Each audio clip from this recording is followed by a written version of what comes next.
Here's what's coming up on Network Africa. Vote counting begins in the Democratic Republic of Congo as election continues in polling stations that had delays. South African firefighters battle for a third day raging wildfires in Cape Town. Plus,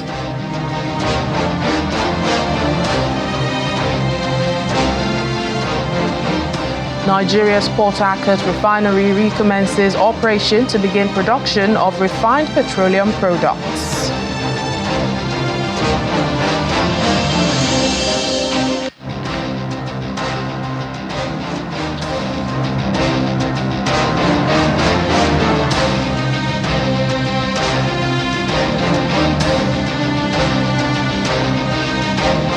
Hello and welcome to the program. Today, I'm Layo Olarinde. Vote counting is underway in some polling stations after Wednesday's election in the Democratic Republic of Congo, as voting lasted until late in the evening. The Electoral Commission had to extend elections into Thursday for those polling stations that did not open on Wednesday, prompting a group of opposition presidential candidates to call for a rerun of the vote.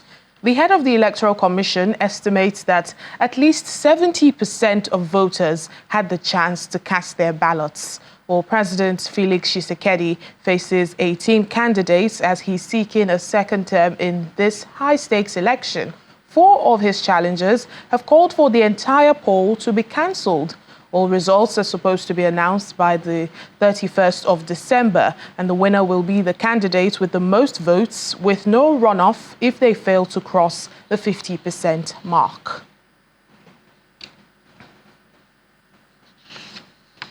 Guinea-Bissau's President Umaro Sissoco Embalo has dismissed his Prime Minister Geraldo Martins just a week after reinstating him to the post. Mr. Martins was first appointed Prime Minister in August, but lost the position earlier this month when President Embalo dissolved the government following a foiled coup attempt on December 1st. The president then reappointed Mr. Martins as Prime Minister last week.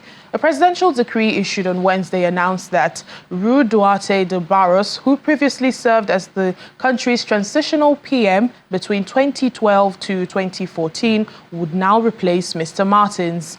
Last month, there were clashes between 2 army factions in the capital, Bissau, while President Embalo was away in Dubai at the UN's COP28 climate conference. Mr. Embalo promised serious consequences for the perpetrators of that unrest, which he called a foiled coup, the second against his leadership in under 2 years.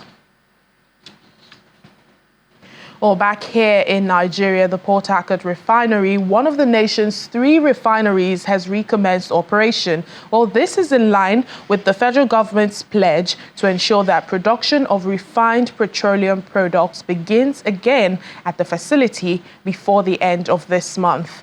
According to the federal government, the objective is to ensure the country stops importing fuel as soon as possible. Our energy correspondent, Olu Phillips, was at the refinery site in Rivers State and now reports. In July of 2021, the GCO NNPC Malam Mele Kyari spoke to Channels Television exclusively and told us that the preliminary work that has commenced at the Port Harcourt Refinery is part of a grand plan by Nigeria to return the country to an energy-sufficient country and a net exporter of petroleum products. And he did also say that the 3 refineries are not dead and that refineries are designed to last for more than 100 years. A lot of people thought that was a fluke. A lot of people thought that was trash talk. Sometimes and some months ago, Channels Television did also return here exclusively to see workers and technical people, sprayers, engineers, all working with their back bent, drilling, screeding and all of that to bring this Port Harcourt refinery, 210,000 barrels capacity refinery, back to work.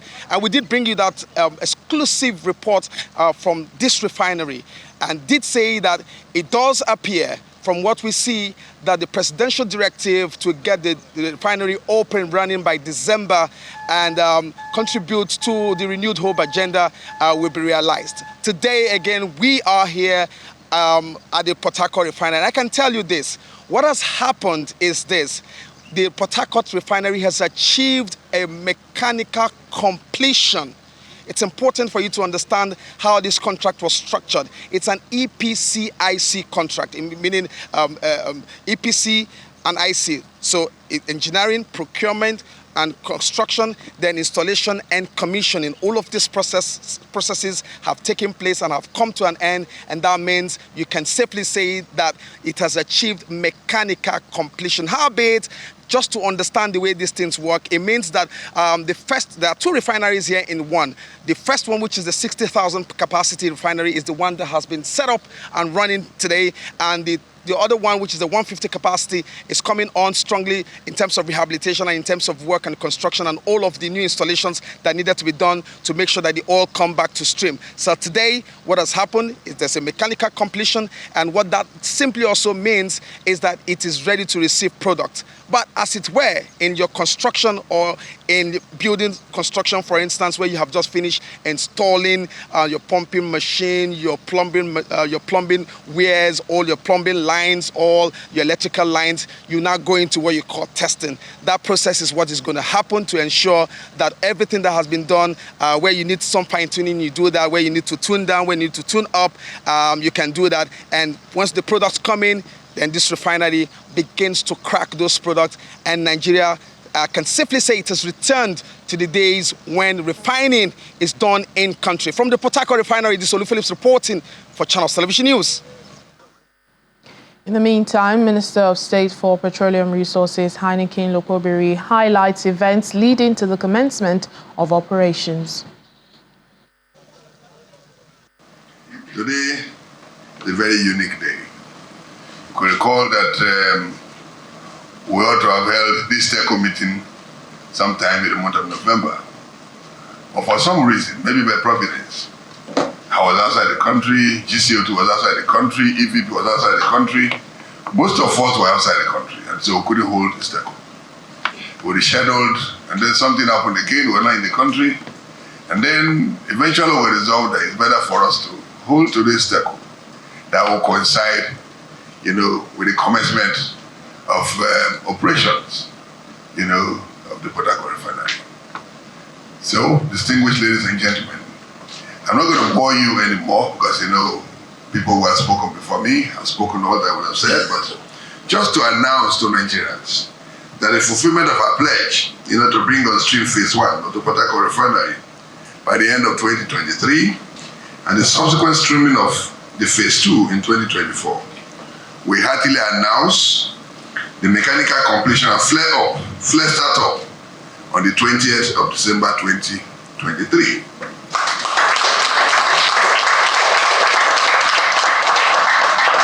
This heralds the commencement of production of petroleum products after the Christmas break. We want to thank Nigerians for their patience and the trust on the NNPC to deliver on our promise and mandate on the rehabilitation of our refineries. This is also another landmark on the renewed hope agenda of President Bola Ahmed Tinubu's administration. Well, following days of widespread dust in many parts of the country, health authorities in the Gambia have issued a public alert, including in the capital, Banjul.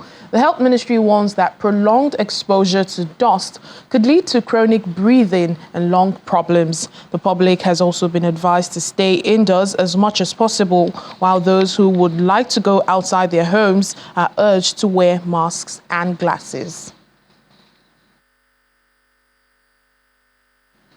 In South Africa now, where firefighters have been battling a wildfire 3 days after it broke out in the Simon's Town in Cape Town. The wild blaze, coupled with heavy wind, started early Tuesday on a mountain overlooking Simon's Town, which is about 40 kilometers south of Cape Town. Helicopter operations to put out the blaze with water from the ocean resumed in the early hours of Thursday.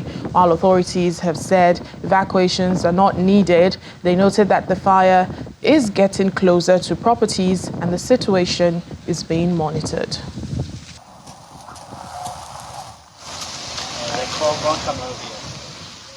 Well, for more on what is happening in South Africa, we have joining us now our correspondent, Innocent Samosa. Hello, Innocent. What is the situation of things at this time? Well, a very good evening to you, Layo, and our viewers around the world. It's always good to talk to you. Yeah, indeed, devastating news coming out of the Western Cape province. It may be a season of to be jolly, but it's also a season for South Africans to really be vigilant as the fire season is raging on here in South Africa. But also, as you indicated, Layo, South African Fire Department in the Western Cape, they've been working around the clock. They've been working hard since Tuesday evening to really contain the fire in the Western Cape. Of course, we understand that 5 firefighters got injured during that particular operation, and we now know that 2 of them were admitted to hospital. But we also heard news just in from the Western Cape spokesperson, emergency spokesperson, that is Jermaine Carlse. He told us that those 2 firefighters have now been discharged, and of course they are in good faith now. He said that there were no major injuries, but they said that they will be, of course, be going back to work tomorrow. But the cause of the fire, Layo, it's still unknown. It remains a mystery at this point in time. Mr. Carlse said that as soon as they manage to totally extinguish the fire, they'll then begin the investigations as into what really led to this particular fire. But just to go back to your question, Layo, at this point in time, it's still smoldering, I must say. But it does seem as though they've got it under control, as we're told that they've got about 15 fire engines and, of course, 7 water tankers. Mr. Carroll said, the spokesperson, he told us that the capacity is quite encouraging for them to actually continue. And they say that for now, they've got the fire under control. Like, all right. They say they've got it under control, and they also say, evacuations are not needed. What is the reason behind, not evacuating residents? Does this mean, the fires are not as serious as indicated? Well, the evacuation was, in fact, a precautionary measure. That's according to the city. They're saying that really we have not heard any casualties or any major injuries, but we understand that there was a building that was damaged in the harbour, that is the east side of the Simonstown area. But again, this evacuation, it was really just to make sure that people are safe, to put precaution in a sense. But just to put it in context also, just outside 61 kilometers outside of Simonstown lies an informal settlement that is called Damon. That is where on Tuesday also they were engulfed again by another shack fire. This again just goes to show, Layo, that it's becoming difficult for these firefighters to really deal with the challenges of fires in the Western Cape. Also, the wind in the Eastern Cape, in the Western Cape area, is not making things easy for them to deal with these fires, simply because wind and fire, they don't really go together. So it does make it difficult for them to simply operate in that environment. But also the dry area, you would know that the issues of rain has been a challenge in the country. So it's dry in the country, and again, the wind is not making things easy for the firefighters to deal or to quell the fire in that particular area. Like, all right then, Innocent Samosa, thank you for your reporting. Thank you, colleague. Welcome back to the program. South Africa has grappled with profound racial challenges and incidents that have shaped its complex socio-political landscape, and it's stemming from the historical legacy of apartheid. Well, the most recent racial video in the country sparked outrage on social media after a teenage white boy uttered the K word during a YouTube live stream. The South African Human Rights Commission says it's investigating the matter. Well, for more details, Innocent Semosa, our correspondent, brings this report. Incidents that spotlight racial divisions occasionally emerge, reminding the nation of the ongoing struggle for unity and equality. Almost every month, the South African Human Rights Commission receives a flood of racial complaints.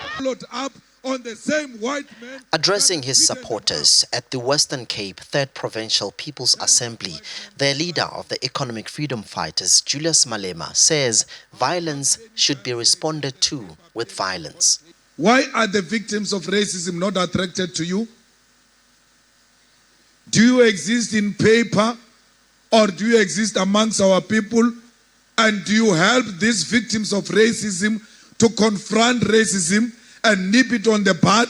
In a quest to address these challenges, Mr. Uche Ononeze launched a book titled You Aren't Black or White, One Human Race, Unequal Societies. I am a freedom fighter.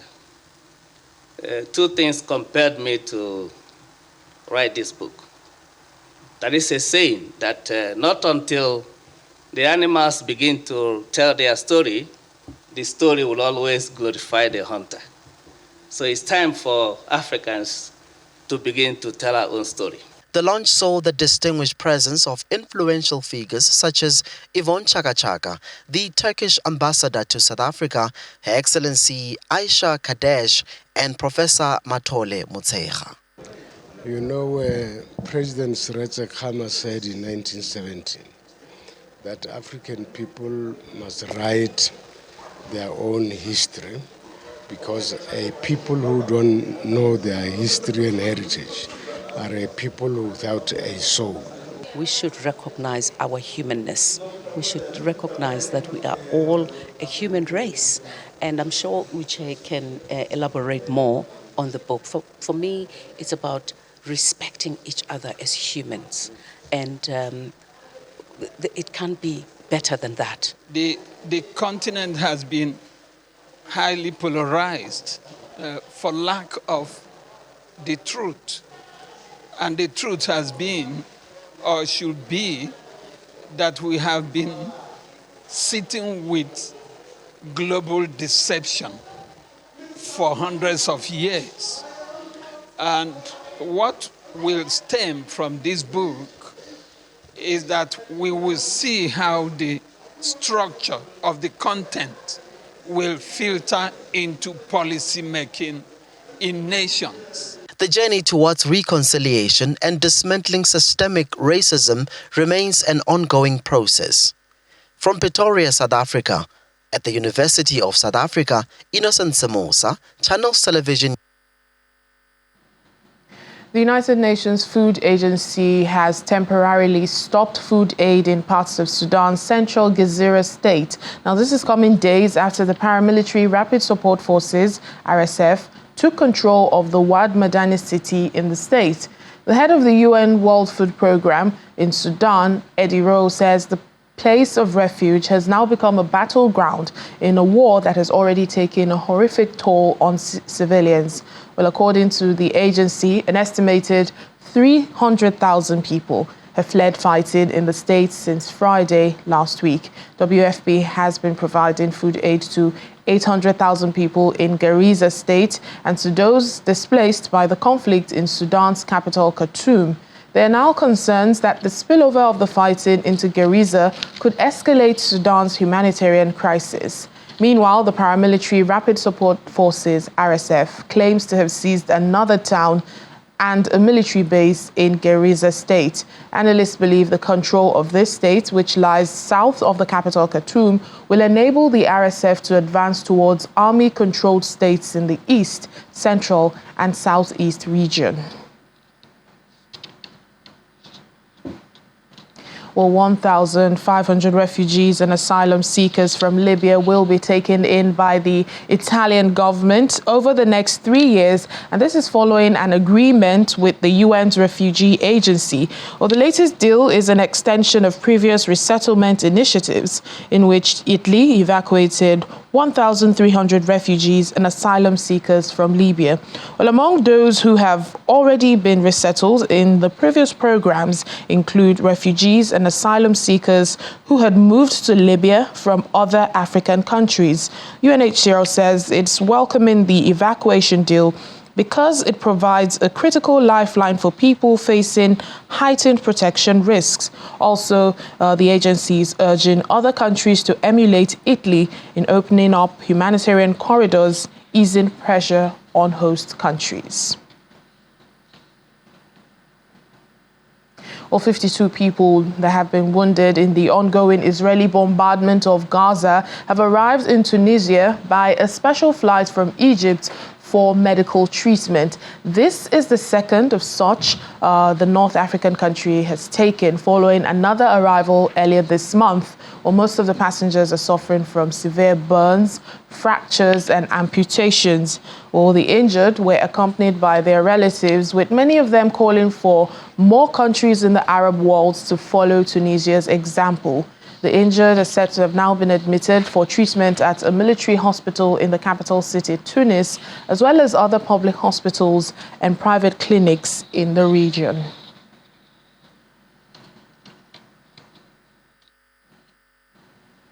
Refugees in the Western Sahara refugee camps say their plight and predicament has been sidelined as a result of the wars in Ukraine and Gaza. Well, the refugee camps shelter about 175,000 people, and they say they're seeing less than the humanitarian aid they normally get.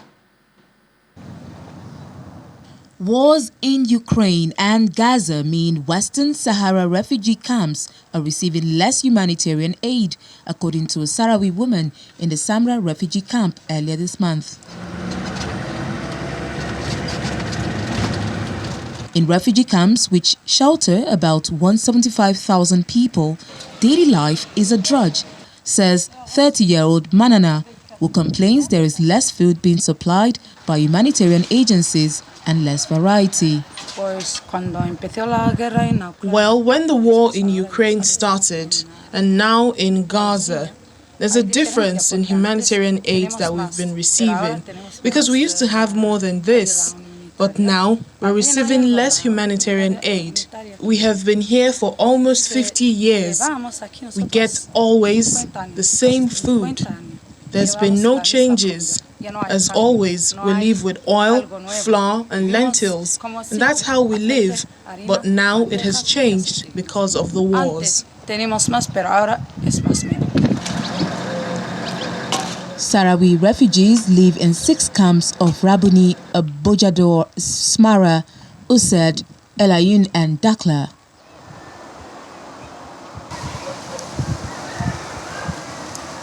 Morocco considers Western Sahara its own, but an Algeria-backed independence movement, the Polisario Front, demands a sovereign state and has been fighting for independence, causing an exodus of refugees from Africa's longest-running territorial disputes. We don't want to take the lands of any country. We just want our land. We don't want anything that's not the Sahara. Well, I like it, my land, and if I need to die here, I will do it to defend our independence. These lands are not for us, are not ours, but from other country. I just can't let the Sahara be abandoned.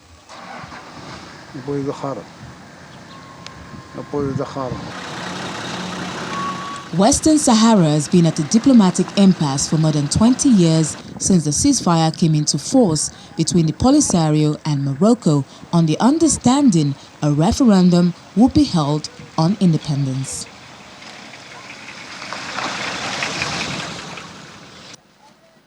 And that's all we have for you on the program today. Thank you so much for watching. I'm Layo Olarinde.